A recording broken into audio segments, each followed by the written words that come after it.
மூட்டு வலிங்க. இந்த மூட்டு வலியால் அவதிப்படுறவங்க நிறைய பேர் இருக்கும். சித்த மருத்துவத்தில் சித்தர்கள் நமக்கு இந்த வாதம் தொடர்பாக மூட்டுக்களில் வரக்கூடிய வாத வலிகளை, வாத நோய்களை 80 வகையாக பிரிச்சிருக்காங்க. இத்தனை வகைக்கும் தீர்வுகள், உணவு முறைகள் எல்லாமே நமக்கு கொடுத்துருக்காங்க. இந்த வாதம் சரி செய்வதற்கான என்னென்ன வழிமுறைகள்? வீக்கம் அதிகமாக இருக்குது. ஸோ நீ ஜாயிண்ட் வந்து பார்த்தோம்னா ரொம்ப வீங்கி, ஸோ வீக்கம் சேர்ந்து தண்ணி கோத்த மாதிரி நல்ல ஒரு ரெட் கலரில் இன்ஃப்ளமேஷன், தொட்டாலே சூடு இருக்கிற மாதிரி இருக்குங்க. இந்த மாதிரியான மூட்டு வலி நிறைய பேருக்கு இருக்குது. இதை தாண்டி வந்து பார்த்தோம்னா மூட்டுக்கல்ல மட்டும் கிடையாதுங்க, உடலில் இருக்கக்கூடிய எல்லா மூட்டும், கால் மூட்டு மட்டும் கிடையாது, ஷோல்டர் ஜாயிண்ட்டில் பெயின் இருக்குது, லோ பேக் பெயின், கழுத்து வலி இருக்குது, எல்போ ஜாயின்ட்ஸில் கூட தொட்டாலே வலி. மூட்டுக்களில் வலி இருந்துச்சுன்னா இதை எப்படிங்க சரி செய்யலாம்? சித்த மருத்துவத்தில் தீர்வுகள் என்ன?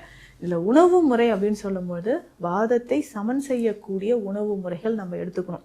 ரொம்ப ரொம்ப ஈஸியான உணவு முறைகளை நான் சொல்கிறேன்.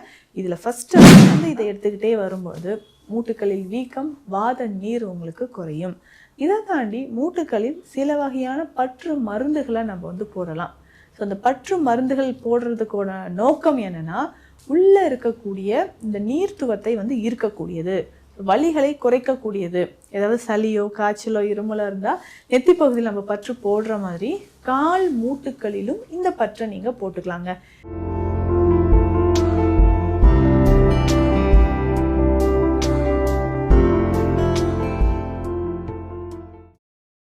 வரம் நேயர்களுக்கு வணக்கம். நான் டாக்டர் நித்யா, சித்தா ஃபிசிஷியன்.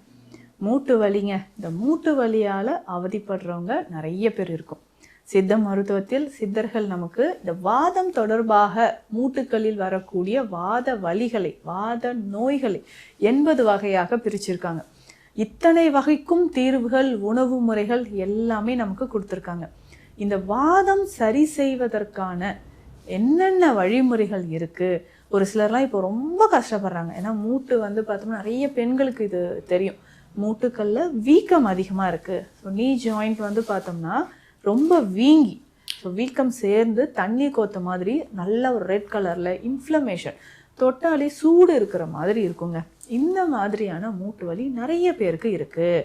இதை தாண்டி வந்து பார்த்தோம்னா மூட்டுக்கல்ல மட்டும் கிடையாதுங்க, உடலில் இருக்கக்கூடிய எல்லா மூட்டும், கால் மூட்டு மட்டும் கிடையாது, ஷோல்டர் ஜாயிண்ட்டில் பெயின் இருக்குது, லோ பேக் பெயின், கழுத்து வலி இருக்குது, எல்போ ஜாயின்ட்ஸில் கூட தொட்டாலே வலி அதிகமாக இருக்குது. இன்னும் கொஞ்ச நாள் ஆன பிறகு வாதம் உடல் முழுவதும் பரவி உங்களுக்கு என்ன ஆகுதுன்னா கைகளை வந்து மடக்கவே முடியாத மாதிரி ஆகிடும். கை விரல்கள் எல்லாமே வலிக்குது டாக்டர், காலையில் எந்திரிச்சங்க அப்படியே எனக்கு கை விரல், கால் விரல் எல்லாமே ரொம்ப வலிக்குது, ஸ்டிஃப்னஸ் அப்படின்னு சொல்லுவாங்க. இதில் நீர் கோத்தல், வாத நீர் அப்படின்னு சொல்லுவோம். இந்த வாத நீர் எங்கேருந்துங்க வருது? ஜாயிண்ட் எஃப்யூஷன் அப்படின்னு சொல்கிறது. இல்லை இன்ஃப்ளமேஷன் இருந்தாலோ, இன்ஜுரி இருந்தாலோ, டிஃபிஷியன்சி இருந்தாலோ வாத நீர் அப்படின்ற ஒரு பிரச்சனை உடலில் ஏற்படுது. நம்ம உடலில் எங்கேயாவது உள்ள இன்ஃப்ளமேஷன்னா அழற்சி, அந்த காயங்கள், ஸோ உடலில் வந்து எங்கேயாவது ஒரு காயங்கள் மாதிரி ஏற்பட்டு அதனால் நீர் வெளியேறி நமக்கு மூட்டுக்களில் தேங்க ஆரம்பிச்சிடும். இப்போது கால் மூட்டு வீக்கம் இருக்குன்னா அது லிகமெண்ட்ஸில் வந்து நமக்கு வீக்கம் இருந்தால் வரக்கூடியது. ஸோ லிகமெண்ட்ஸில் இன்ஃப்ளமேஷன் ஏற்பட்டு அதனால் ஒரு ரெட்னஸ் வர ஆரம்பித்து கால் மூட்டில் வலி அப்படின்றது வர ஆரம்பிக்கும்.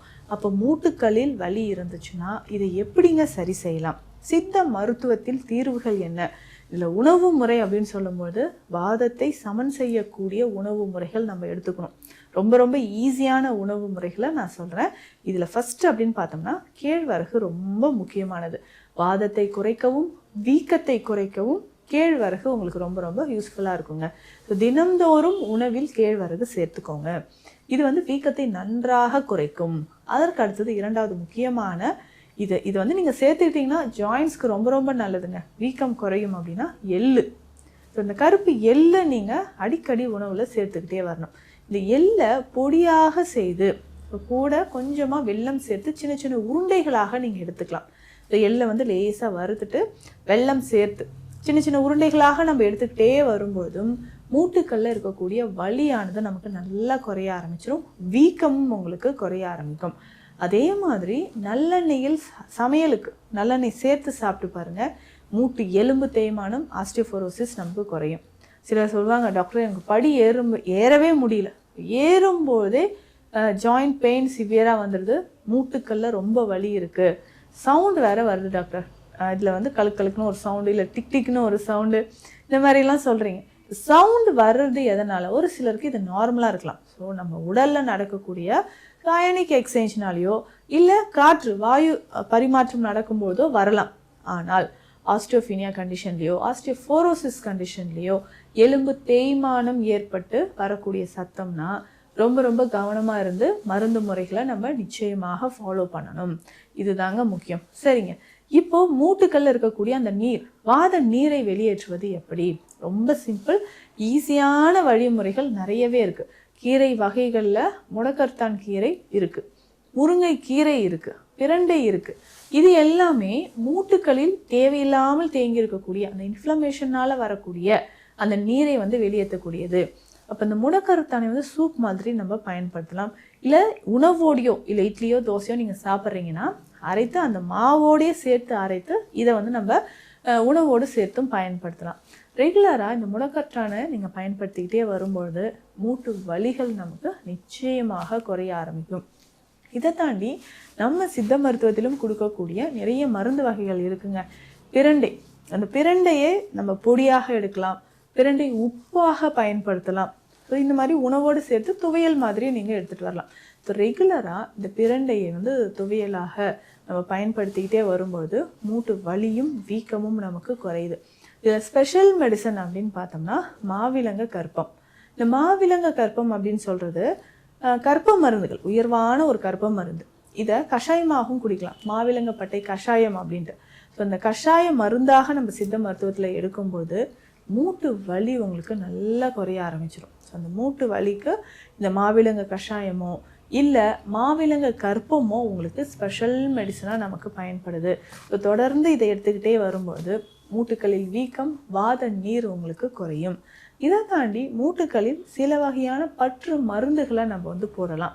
ஸோ அந்த பற்று மருந்துகள் போடுறதுக்கோட நோக்கம் என்னென்னா உள்ளே இருக்கக்கூடிய இந்த நீர்த்துவத்தை வந்து ஈர்க்கக்கூடியது, வலிகளை குறைக்கக்கூடியது. ஏதாவது சளியோ காய்ச்சலோ இருமலோ இருந்தால் நெத்தி பகுதியில் நம்ம பற்று போடுற மாதிரி கால் மூட்டுக்களிலும் இந்த பற்றை நீங்கள் போட்டுக்கலாங்க. இது எப்படி நம்ம ரெடி பண்ணணும் அப்படின்னா ரொம்ப ரொம்ப சிம்பிள். இதுலேயுமே நம்ம வந்து முடக்கருத்தான் பொடி நமக்கு தேவைப்படுது. ஸோ இதில் கொஞ்சம் தேவையான அளவு ஒரு 2 ஸ்பூன் அளவு கேழ்வரகு பொடி, 2 ஸ்பூன் அளவுக்கு முடக்கருத்தான் பொடி நம்ம வந்து இதில் சேர்த்துக்கணும். மஞ்சள் ஒரு 2 ஸ்பூன் எல்லாமே மிக்ஸ் பண்ணி வெந்நீர் விட்டு சூடாக இருக்கும்போதே, கொஞ்சம் சூடாக இருக்கும்போதே மூட்டை சுற்றி நம்ம வந்து பருத்து போட்டணும். ஸோ இது வந்து ஒரு அரை மணி நேரம் ரெகுலராக நீங்கள் செய்யும்போது மூட்டு வலியும் குறைய ஆரம்பிக்கும், அதில் வந்து சேர்ந்திருக்கக்கூடிய வாத நீர் நமக்கு குறைய ஆரம்பிக்கும். ஸோ இதில் உணவு முறைகளில் வாதத்தை அதிகரிக்கக்கூடிய உணவுகளை தவிர்த்துக்கோங்க. அந்த குளிர்ந்த காற்றில் இருக்கிறது, ஏசி அறைகளில் ரொம்ப நேரம் ஏசிலேயே நம்ம இருக்கிறது, இல்லை குளிர்ச்சியான உணவு வகைகள், ஐஸ்கிரீம் வகைகளோ இல்லை ஃப்ரிட்ஜிலேருந்து எடுத்து அப்படியே சாப்பிட்ற குளிர் சார்ந்து இருக்கக்கூடிய உணவுகள் எல்லாமே உங்களுக்கு வாதத்தை அதிகப்படுத்துது. அப்போ வாதத்தை சமநிலைப்படுத்த இந்த உணவுகளை எல்லாம் தவிர்த்துக்கோங்க. அதிகமான உப்போ இல்லை உலர்ந்த மாவினால் செய்யப்பட்ட உலர்ந்த உணவுகளை நம்ம வந்து கொஞ்சம் கொஞ்சமாக தவிர்த்துக்கணும். இது எல்லாமே என்னென்னா நமக்கு வாதத்தை அதிகரிக்கக்கூடியது. அப்போ வாதம் சமநிலையில் இருக்க இந்த மாதிரி உணவுகள் உங்களுக்கு ரொம்ப ரொம்ப அவசியம். இதனோட களி வகைகள் சேர்த்துக்கோங்க, அடை வகைகள் நம்ம சேர்த்துக்கலாம். இந்த களி வகைகள் அப்படின்னு சொல்லும்போது அதில் கொஞ்சம் கொஞ்சமாக நம்ம நல்லெண்ணெயோ நெய்யோ சேர்த்து செய்வோம். ஸோ இந்த உணவுகள் ரெகுலராக நீங்கள் எடுக்கும்போது இந்த கேழ்வரகு களி, கருப்பு உளுந்தங்களி, இது எல்லாமே நீங்கள் எடுத்துக்கிட்டே வரும்போது நம்ம ரத்தத்தில் இருக்கக்கூடிய கழிவுகள் வெளியேற ஆரம்பிக்கும், மூட்டுக்களில் இருக்கக்கூடிய வலியும் உங்களுக்கு குறைய ஆரம்பிக்கும். அப்போ மூட்டு வலி, எலும்பு தேய்மானம் இருக்குது அப்படின்னா இந்த மாவிலங்க கஷாயத்தை தவறாமல் எடுத்துக்கோங்க. ஸோ மாவிலங்க கஷாயத்தை நீங்கள் ரெகுலராக எடுத்துக்கிட்டே வரும்போது மூட்டு வலி குறையும். ஸோ மாவிலங்க கஷாயத்தில் மாவிலங்க பட்டை, இந்த பட்டையோடு சேர்த்து அக்ரஹாரம் இருக்குது, முக்கியமாக இதனோட லவங்கப்பட்டையும் இருக்குது, ஜாதி பத்திரி சேர்த்துருப்பாங்க, அதே மாதிரி மரமஞ்சளும் சேர்த்துருப்பாங்க. ஸோ இந்த மூலிகைகளை நீங்கள் தவறாமல் எடுக்கும்போது வாதம் நமக்கு குறைய ஆரம்பிக்கும். ஸோ உணவு முறைகளும் இந்த மாதிரி ஃபாலோ பண்ணிட்டு வாங்க. நீண்ட நாளாக நீங்கள் மூட்டு வலியில் அவதிப்பட்டுட்டு இருந்தீங்கன்னா உங்களுக்கு ஒரு சரியான தீர்வு இந்த பதிவில் நான் கொடுத்துருக்கேன். மேலும் சித்த மருத்துவம் தொடர்பான மருத்துவ ஆலோசனைகளுக்கு ஸ்க்ரீனில் இருக்கிற நம்பருக்கு கான்டாக்ட் பண்ணுங்கள். நன்றி.